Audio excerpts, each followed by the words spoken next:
Amén. Pueden tomar su lugar, mis amados, y también sus Biblias. Continuamos estudiando acerca del libro de Job, el capítulo 9.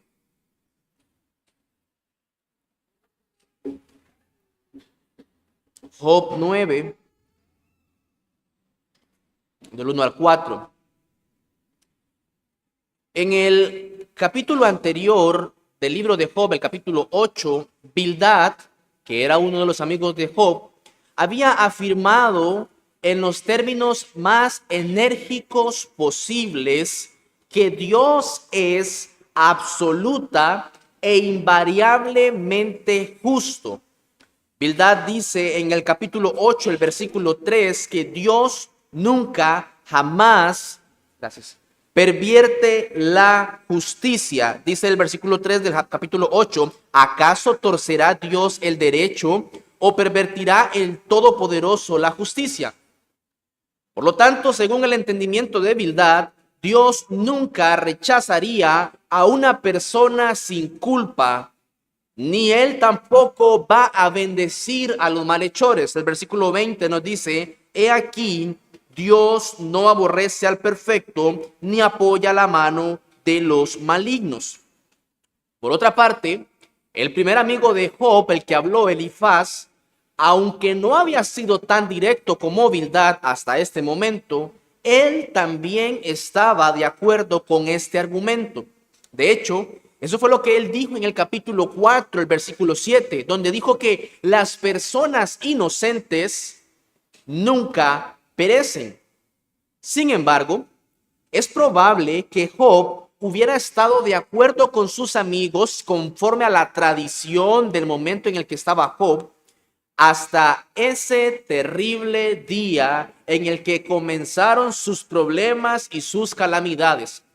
Si a Job no le hubiera pasado lo que le pasó en el capítulo 1 y en el capítulo 2, posiblemente él hubiera estado totalmente de acuerdo con Elifaz y con Bildad.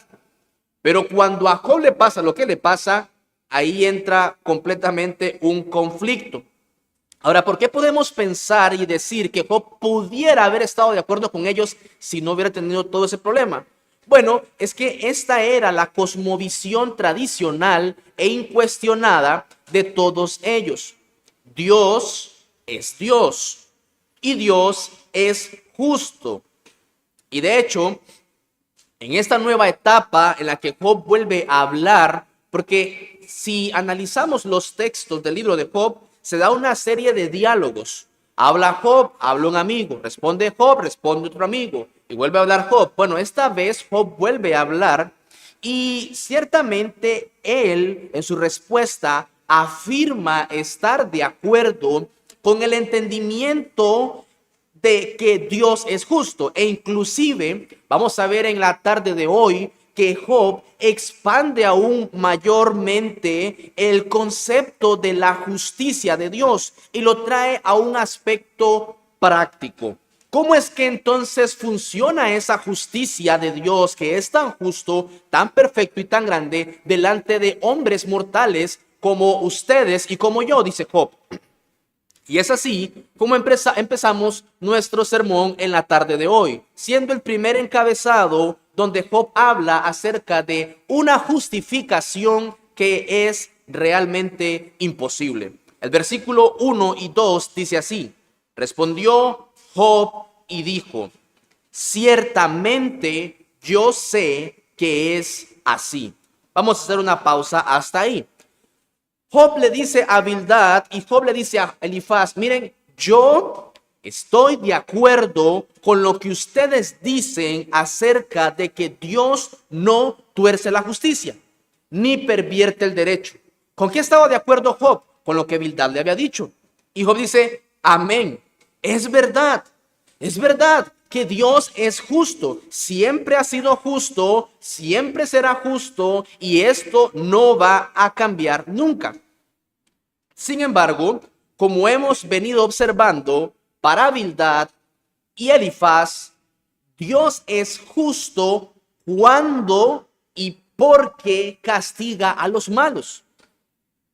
No obstante, Aún en cierto sentido, en nuestra generación, nuestra época de la historia de la humanidad, los hombres también piensan de esa manera, en que Dios castiga a los malos, castiga a las personas que hacen el mal. De hecho, está la famosa frase de que no se preocupe, cuando le hacen a usted alguna injusticia o a mí alguna injusticia, no se preocupe, la vuelta le va a llegar. Todo se paga en este mundo, dicen las personas actualmente. Y eso es lo que la cosmovisión de nuestro tiempo piensa en realidad. De hecho, la cuestión se pone en duda cuando más bien los malos son prosperados, y también pasa en nuestra época. Cuando vemos casos de injusticia, los inconversos, aquellos que no conocen a Dios, preguntan, ¿y dónde está Dios?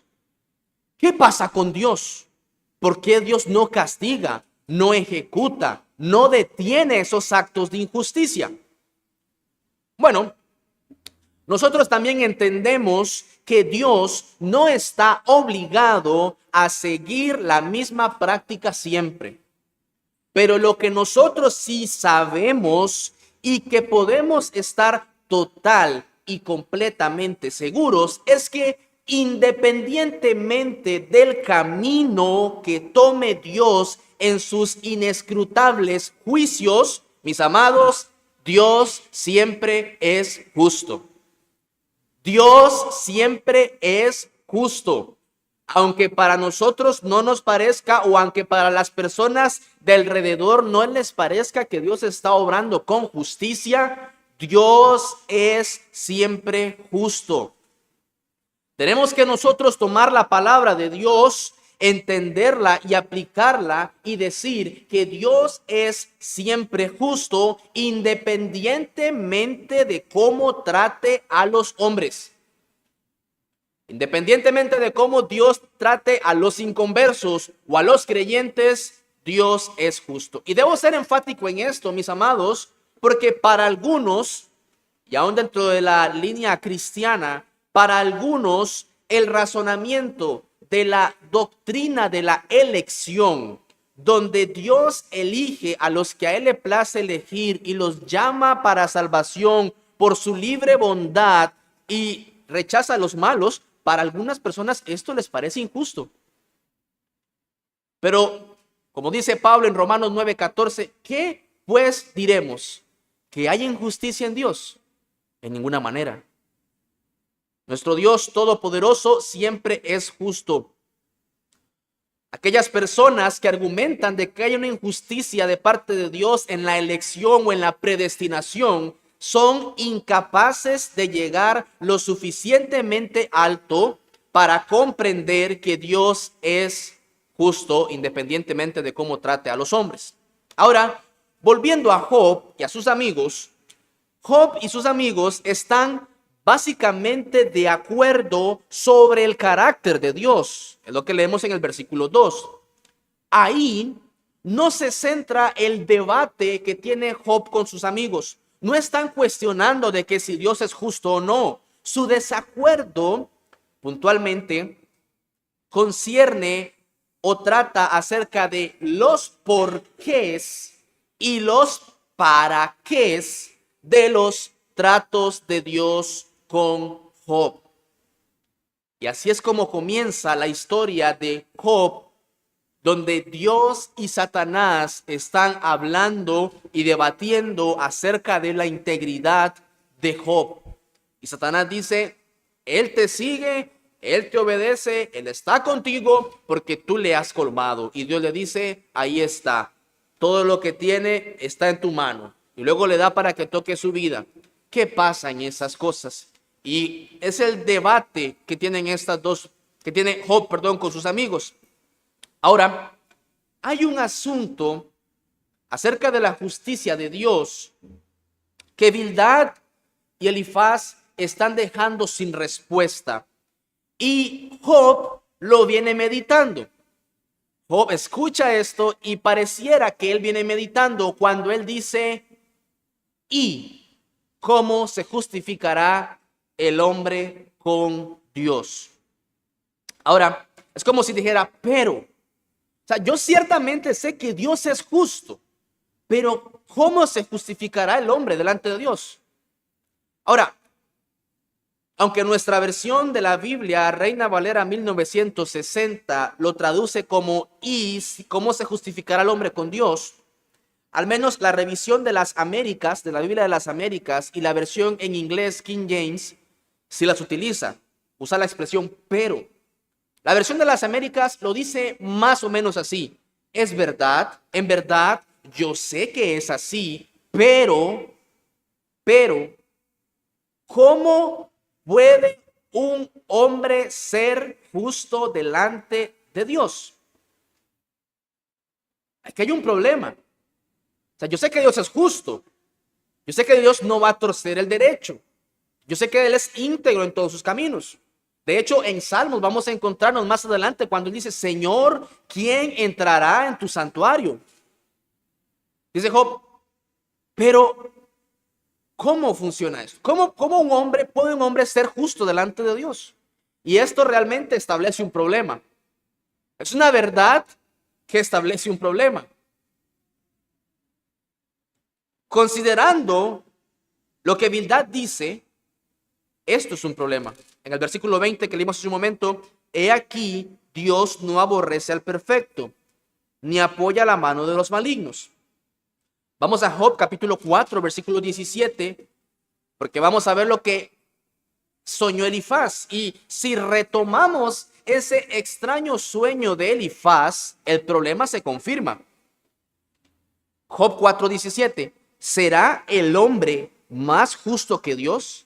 ¿Será el varón más limpio que el que lo hizo? Es como si Job dijera, bueno, llevemos más allá este argumento que ustedes me vienen diciendo a mí acerca de la justicia de Dios y traigamos una aplicación práctica. ¿Cómo un hombre puede ser justo delante de Dios? Si lo que ustedes argumentan, es como si Job estuviera diciendo, si lo que ustedes argumentan es que los justos no sufren, porque Dios es justo, déjenme hacerles una pregunta. ¿Cómo puede ganar el hombre una disputa legal con Dios? ¿Cómo puede estar un hombre delante de Dios? Ahora, Job no está haciendo esta pregunta con ironía o con sarcasmo, sino que en realidad él lo que está estableciendo y entendiendo es la majestad y la grandeza de Dios, como veremos más adelante. Y acabábamos de cantar hace un momento, Santo, Santo, grande, eterno Dios. ¿Cómo me voy a presentar delante de este Dios si es tan justo? De hecho, en Eclesiastés, Salomón confirma de que no hay hombre justo en la tierra que haga el bien y nunca peque, en Eclesiastés 7:20. Job entonces dice, o lo que quiere saber particularmente es cómo se obtiene el estado legal ante Dios de una persona justificada o absuelta, una persona libre de cualquier culpa. ¿Cómo se es inocente delante de Dios? Es la pregunta. Ahora, aquí las palabras de Job nos dejan ver entre líneas que él anhela ser justificado delante de Dios, anhela estar delante de Dios. Job lo que realmente anhela es a Dios. Mis amados, el libro de Job ahora está tomando un giro donde ya no se está centrando en lo que Job había perdido, ya no se está centrando o ya está olvidando, dejando por un lado acerca de la salud de Job. Ahora más bien se está centrando en una relación personal con Dios. Quedarnos solamente en el sufrimiento de Job es ignorar rotundamente la angustia de un hombre que se siente o que siente y experimenta que ha perdido una relación cercana con Dios. Cuando Job habla en el capítulo 7, él anhela ya volver a tener, experimentar esa amistad con Dios, esa cercanía, esa paz. Ya no se trata, mis amados, ya no se trata de lo material, se trata de lo espiritual. Es como si Job estuviera diciendo, Dios mío, ¿por qué me has desamparado? Nota cómo los amigos están hablándole a Job de que haga esto, aquello y lo otro, y usted va a volver a tener todas las riquezas y recuperar todo lo que había perdido. Pero Job dice, no, no es solamente eso, es más allá que esto.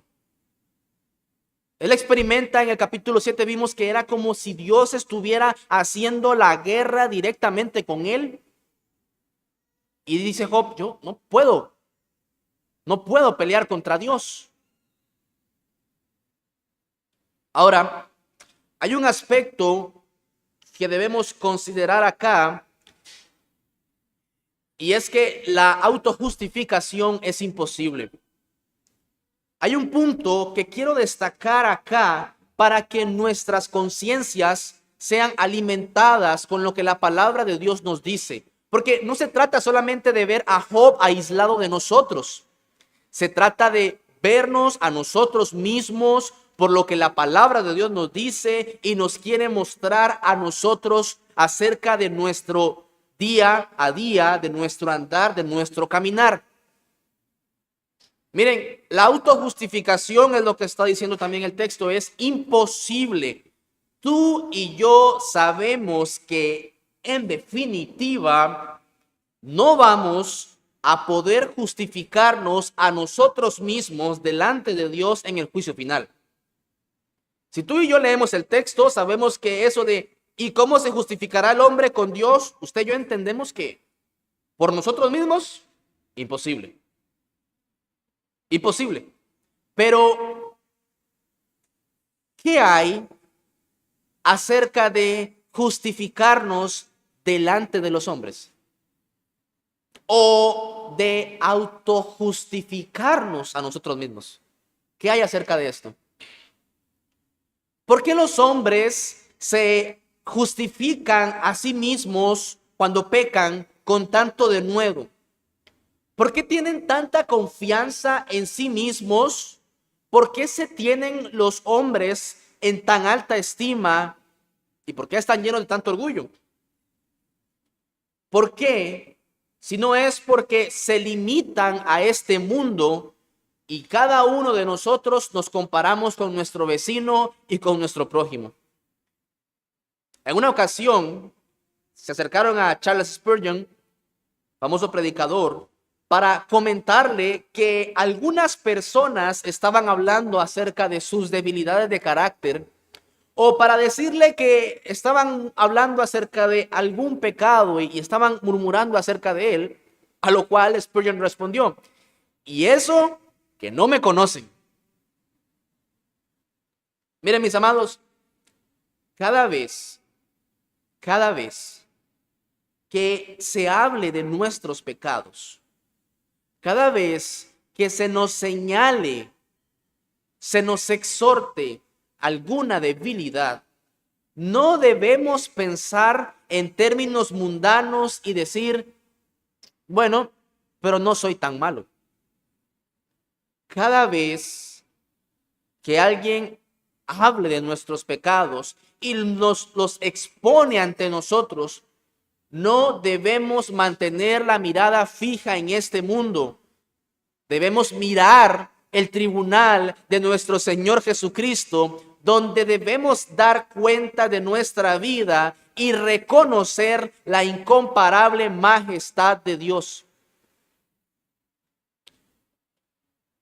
Si tú y yo nos comparamos con nuestro prójimo, vamos a ser excelentes personas.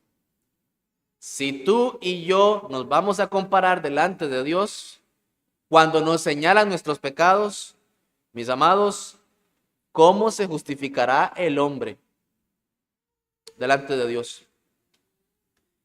Debemos situarnos ante Dios y ser conscientes de la clase de juez que es Él.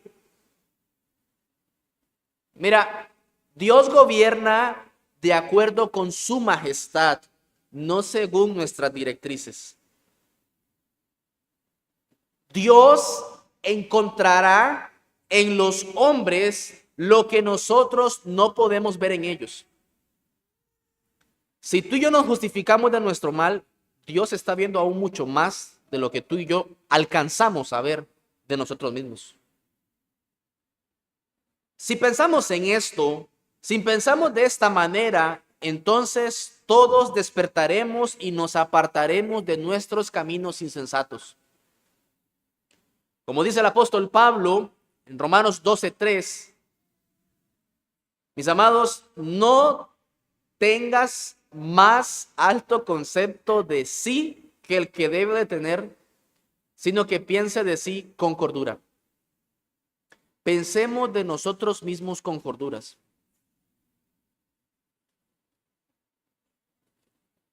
Si tenemos esa tendencia de compararnos con los demás, puede que salgamos bien librados. Si nos comparamos con Dios, lo que sea, mira, lo que sea que tú y yo vayamos a decir para defendernos es insuficiente. Y eso es lo que dice nuestro segundo encabezado. Los argumentos son insuficientes. El versículo 3. Si quisiere contender con él, no le podrá responder a una cosa entre mil. Job, en el versículo 3, da algunas razones específicas por las cuales un ser humano mortal no podría estar delante de Dios de una manera justificada. En primer lugar, el versículo dice acerca de si quisiere contender con él. Ahora Job tiene la idea de un tribunal. El versículo aquí mantiene la idea, la imagen firme de un tribunal o una especie de escenario de juicio. La palabra contender es el término empleado para un pleito meramente legal. O sea, si nos fuéramos a juicio, dice, no le podrá responder una cosa entre mil. Ahora, no está claro, por lo menos en la versión de Reina Valera y King James, no está claro aquí quién es el demandante y quién es el demandado. ¿Quién es el que presenta los cargos y quién es el que no puede responderlos? Ahí, este versículo nos da como alguna ambigüedad. Sí, la versión de las Américas dice que es el hombre hablando contra Dios puntualmente, pero no tiene argumentos suficientes. No hay en realidad una respuesta clara. Y si es el hombre el que está contendiendo con Dios, el versículo nos dice, no le podrá responder a una cosa entre mil. Y si es Dios el que contiende con el hombre, es el mismo resultado. No le va a poder responder una cosa entre mil. ¿Por qué? Porque hay 1000 razones sin respuesta. Ahora, si es Dios el que trae sus 1000 argumentos, obviamente, mis amados, obviamente el hombre no podrá responder ni uno. Si Dios nos pone delante 1000 asuntos, tendremos gran dificultad para resolver uno solo que fuera. Es un juicio lo que vemos aquí entre Dios y el hombre, o el hombre y Dios. Es por esa razón, mis amados, que si Dios nos mandara a escudriñarnos, a que nos escudriñemos a nosotros mismos y veamos todos nuestros vicios y veamos todos nuestros males, ¿sabe qué es lo que también quiere decir este texto? Que usted y yo no seríamos capaces de reconocer ni la centésima parte de ellos, ni siquiera la milésima parte de ellos.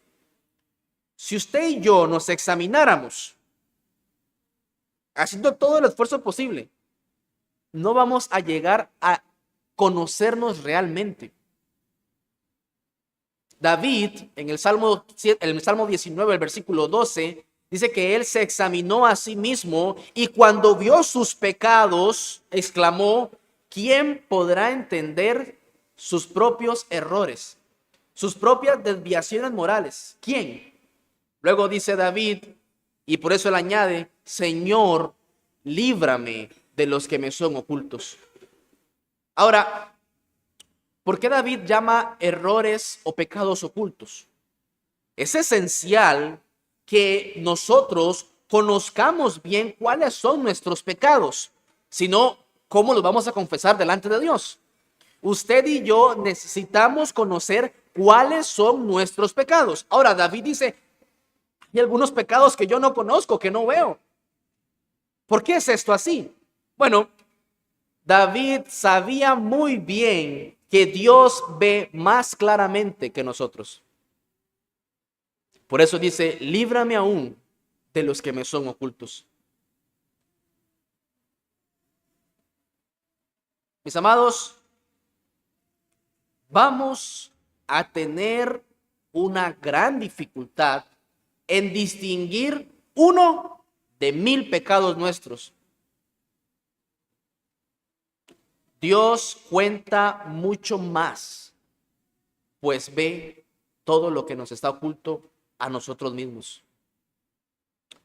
Por eso dice que hagamos lo que hagamos, no seremos capaces de responder a un solo punto si Él pone ante nosotros 1000 para considerar. Si se nos acusa de 1000, es decir, un número infinito de pecados mortales, y tratamos de ofrecer una defensa por uno solo de ellos, sería absolutamente desestimada nuestra defensa. Pero esto es pensando que es Dios el que trae las 1000 cosas contra uno. Pero, ¿qué sucede cuando el hombre trae 1000 cosas ante Dios? Ya que hemos dicho que el texto guarda cierta ambigüedad, al no decir con claridad quién es el que acusa a quién, podríamos pensar también entonces que Job se refiere a que el hombre es el que tiene 1000 cosas para argumentar contra Dios y Dios dice no le va a contestar ni una. ¿Por qué no contestaría ninguna? Bueno, el comentarista Anderson nos da al menos 2 razones concretas. En primer lugar, el poder infinito de Dios deja al hombre como un concursante finito y muy desigual. Dicho en otras palabras, la sabiduría de Dios excede todo lo que el hombre pudiera comprender. Por lo tanto, una respuesta de la sabiduría de Dios sería demasiado sabio para nosotros como para entender correctamente. De hecho, todo el capítulo 9 de Job está terrible.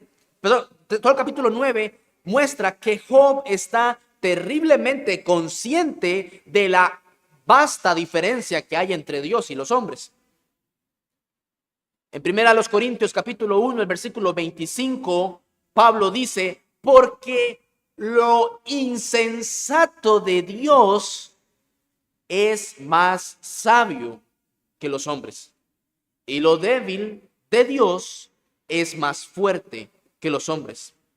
Y en Efesios el capítulo 3, versículo 10, Pablo también menciona que la sabiduría de Dios es multiforme, o sea, de diversas formas, de diversas figuras. Por eso nosotros difícilmente vamos a lograr mucho entender o difícilmente vamos a lograr, por mucho que nos esforcemos, entender los caminos de Dios, porque Dios es tan sabio que lo que ahora para nosotros parece extraño, resulta que al final era lo mejor y lo más sabio que jamás a ninguno de nosotros se nos hubiera ocurrido.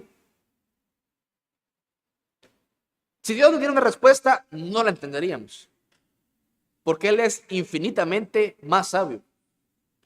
Por eso, y hago un paréntesis, por eso, mis amados, somos más llamados a esforzarnos en confiar en Dios que esforzarnos por entender los caminos de Dios. Porque Él es sabio de corazón. Vamos a leer ahorita más adelante. Ahora, Regresando al argumento anterior acerca de que Dios no está obligado a contestar una cosa entre mil, es porque si contestara una, ni siquiera vamos a entender. Pero en segundo lugar, es que las ideas que tenemos los hombres sobre la justicia son tan diferentes de las de Dios que ningún hombre puede esperar que su justicia reciba algún reconocimiento de parte de Dios. Nuestro entendimiento o el entendimiento del hombre acerca de la justicia es tan diferente a lo que Dios conoce, o mejor dicho, a lo que para Dios es la justicia, que lo que podamos hacer para ser justos realmente no genera ninguna especie de reconocimiento ante Dios. Mira, déjame darte una ilustración. Imagina por un momento a tu hijo o a tu hija que un día te dijo a ti: mira, yo voy a empezar a esforzarme por agradarte. Y ese hijo o hija empiezan a esforzarse por ser obedientes todos los días. Todos los días. Y para ir a la iglesia, esos hijos se empiezan a levantar temprano. Tú no los vas a levantar, ellos se levantan solos para ir a la iglesia. Y se alistan. No hay ningún tipo de resistencia. No hay ningún tipo de esfuerzo. Y también, imagina que a tu hijo durante esa semana o durante una quincena lo vas a ver leyendo la Biblia todos los días. Imagina a tu esposa o a tu esposo también, que tal vez no es cristiano, pero que empiezan a acompañarte con una mayor disposición a la iglesia. A ese vecino, a ese amigo, amiga que le has estado hablando, imagina que empiezan a hacer estas cosas. Inmediatamente las personas alrededor empezaríamos a decir: wow, parece que está caminando con el Señor. Parece que el Señor está haciendo una obra, pero no lo hace por los motivos correctos. Vemos esos cambios y las personas alrededor de la iglesia dicen: creo que está cambiando, está creciendo. Vemos que cada día está mejorando. Ha estado obediente tiene un mes de estar obediente. Pero, ¿qué es lo que diría Cristo? La justicia de Dios y la justicia nuestra. ¿Qué es lo que diría Cristo? Él dice: vosotros sois los que os justificáis a vosotros mismos delante de los hombres, mas Dios conoce vuestros corazones. Porque lo que los hombres tienen por sublime, delante de Dios es abominación. Lucas 16:15. Ahora, no estoy diciendo con esto de que si tu hijo está haciendo estas cosas, está yendo por un mal camino. Lo que digo es que si lo hace por buscar la salvación o justificación, realmente eso es abominable. Mira, podríamos tener un caso muy largo en el que hubiera 1000 argumentos, pero Dios no se dignaría a abrir la boca para dar una sola respuesta. Cualquier pretexto que ofrezcamos para justificarnos, mis amados, queda bien delante de los ojos de los hombres, porque no ven lo que hay que ver. Pero cuando nos acercamos a la presencia de Dios, todo esto se convierte en polvo. La razón es obvia y la encontramos en el versículo 4. Dice así: Él es sabio de corazón y poderoso en fuerzas. ¿Quién se endureció contra él y le fue bien? Dios tiene una grandeza, una justicia, una sabiduría superior a todos nosotros, a todos los hombres, juntos. Decía Juan Calvino: Dios, su nombre se nos escapa fácilmente de la lengua, pero su majestad infinita no nos llega. La manera reverente en que Job habla aquí sobre la sabiduría y la fuerza de Dios muestra cuán completamente cautivado está su pensamiento con respecto al poder y la justicia de Dios.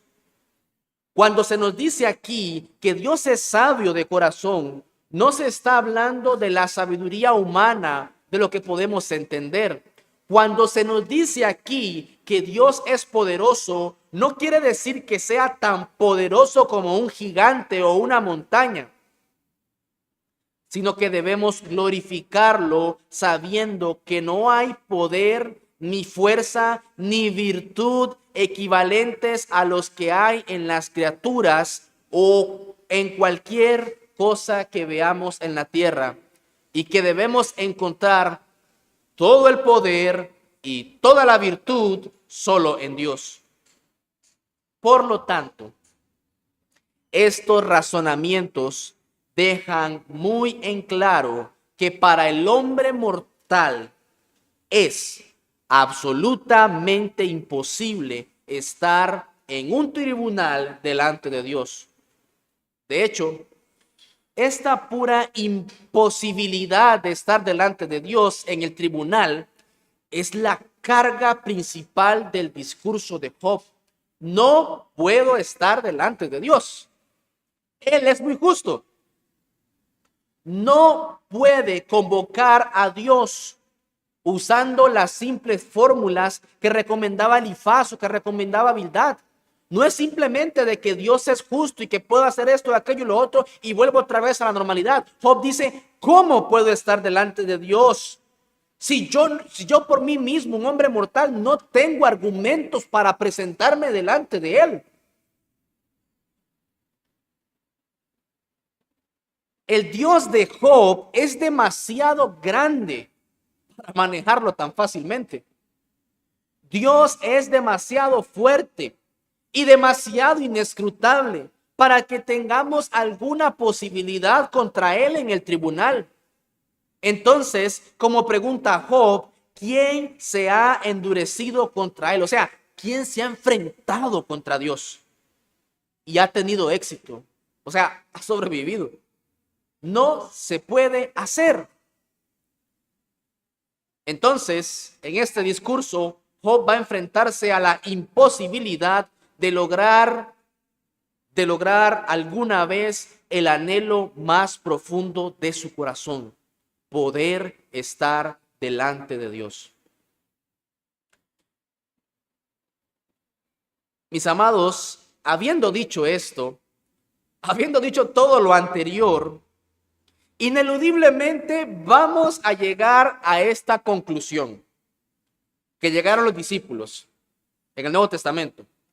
¿Qué tienen en común? Le preguntaba a un hermano, ¿qué tienen en común Mateo 19:25, Marcos 10:26 y Lucas 18:26? ¿Qué tienen en común? Que todos dicen esto al final. ¿Quién pues podrá ser salvo?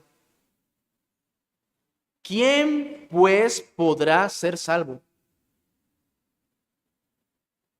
Tenemos que ser necesariamente conscientes de cuál es la relación de los hombres con Dios, de cuán grande es el abismo de los hombres con Dios. Hay una cima puesta por causa del pecado del hombre. Pero gloria a Dios, porque Mateo 19:26, Marcos 10:27 y Lucas 18:27, un versículo después, dice, lo que es imposible para los hombres, para Dios es posible. Vamos a Romanos capítulo 3, versículos 10 al 20. Yo sé que son pasajes muy conocidos, pero que, mis amados, si usted y yo estamos realmente meditando en esto,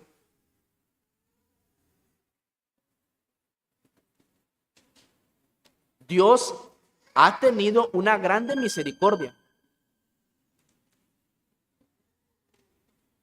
Dice así, Romanos 3:10, como está escrito, no hay justo ni aun uno. El veredicto es este, no hay quien entienda, no hay quien busque a Dios. Todos se desviaron, a una se hicieron inútiles. No hay quien haga lo bueno, no hay ni siquiera uno. Sepulcro abierto es su garganta, con su lengua engañan, veneno de áspides hay debajo de sus labios, su boca está llena de maldición y de amargura, sus pies se apresuran para derramar sangre, quebranto y desventura hay en sus caminos, y no conocieron camino de paz. No hay temor de Dios delante de sus ojos. Miren, mis amados, nadie, absolutamente nadie podría ser capaz de responder ante los 1000 argumentos que Dios tenga contra nosotros.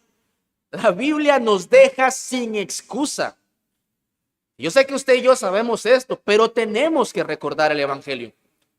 Recordar cuán grande es nuestra maldad, cuán grande es Dios y que no había camino de paz entre Dios y nosotros. Le estábamos haciendo la guerra a Dios todos los días de nuestra vida por causa de nuestra necedad y duro corazón no arrepentido. Pero, gracias a Dios por ese bendito pero nada hay imposible para Dios. Versículo 21 del capítulo 3 dice, pero ahora, aparte de la ley, se ha manifestado la justicia de Dios, testificada por la ley y por los profetas, la justicia de Dios por medio de la fe en Jesucristo para todos los que creen en él, porque no hay diferencia, por cuanto todos pecaron y están destituidos de la gloria de Dios, siendo justificados gratuitamente por su gracia, mediante la redención que es en Cristo Jesús, a quien Dios puso como propiciación por medio de la fe en su sangre, para manifestar su justicia a causa de haber pasado por alto en su paciencia los pecados pasados, con la mira de manifestar en este tiempo su justicia, a fin de que Él sea el justo y el que justifica al que es de la fe de Jesús. ¿Cómo se justificará el hombre delante de Dios? Por medio de Cristo. Si el Señor nos ha concedido el acceso al trono de la gracia, no fue por nosotros. Él nos justificó. No fue que Dios se hizo de la vista gorda. Yo sé que ustedes y yo sabemos esto. No fue que Dios ignoró. O sea, no voy a ver sus pecados. Él los vio, pero envió a su Hijo y Él nos rescató. Y dice la Biblia, la paz y la justicia se besaron. ¿Dónde? En la cruz de Cristo. Y somos justificados pues por la fe y tenemos entonces paz para con Dios. Paz para con Dios. Mis amados, Dios ha hecho posible lo que para el hombre era imposible por medio de Jesucristo. Y lo otro que quiero que analicemos acerca del libro de Job es que la búsqueda más importante de todo ser humano es la de poder estar en una relación personal con Dios.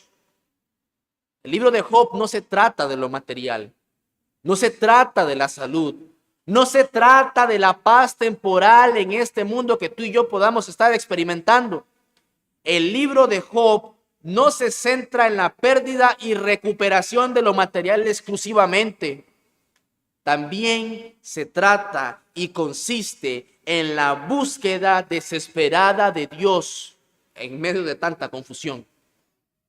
Y ustedes y yo hoy podemos tener ese entendimiento de que en Jesucristo hay paz. Paz, paz. Cuán dulce paz es aquella que el Padre me da. No es que No es que tú dices, "Ve, hagamos las paces, Dios". No, el Señor dice, venid luego, dice Jehová, y estemos a cuentas, dice el Señor. El Señor te llamó a cuentas y te dio para pagar, o te pagó, mejor dicho, la deuda. ¿Cuán grande es esto, mis amados? ¿Cuán grande es esto? En Isaías, vamos a Isaías capítulo 53, el versículo 5 y el versículo 11. Yo sé que es un pasaje que usted y yo entendemos, conocemos, sabemos, pero quiero que exaltemos las glorias de Cristo para con nosotros. Dice así en Isaías 53, versículo 5, mas el herido fue por nuestras rebeliones, molido por nuestros pecados. El castigo de nuestra paz fue sobre él, y por su llaga fuimos nosotros curados. En el versículo 11 dice, verá el fruto de la aflicción de su alma y quedará satisfecho. Por su conocimiento justificará. ¿Recuerda esa palabra? Justificará mi siervo justo a muchos y llevará las iniquidades de ellos. El Señor Dios, su Señor Jesucristo, nos ha justificado. Y ahora, ¿qué deberíamos entonces concluir a todo esto? Bueno, en 1 de Juan capítulo 3, el versículo 3 dice, y todo aquel que tiene esta esperanza en él se purifica a sí mismo, así como él es puro. Mis amados, no vamos a lograr mucho con justificarnos a nosotros mismos delante de los hombres. Reconozcamos más bien que cuando se nos señalan males, somos mucho peor de lo que nos dicen y necesitamos cada día más esa gracia. Decía un predicador que decirse cristiano es de tener un gran rótulo en la frente que dice, soy un gran pecador y necesitaba la gracia de Dios. Si nos señalan nuestros males, seamos humildes y veámonos con cordura y enderecemos nuestra senda. El Señor Jesús ya ha pagado toda nuestra deuda. Deberíamos o debemos esforzarnos cada día más por andar por la senda que Él nos ha trazado.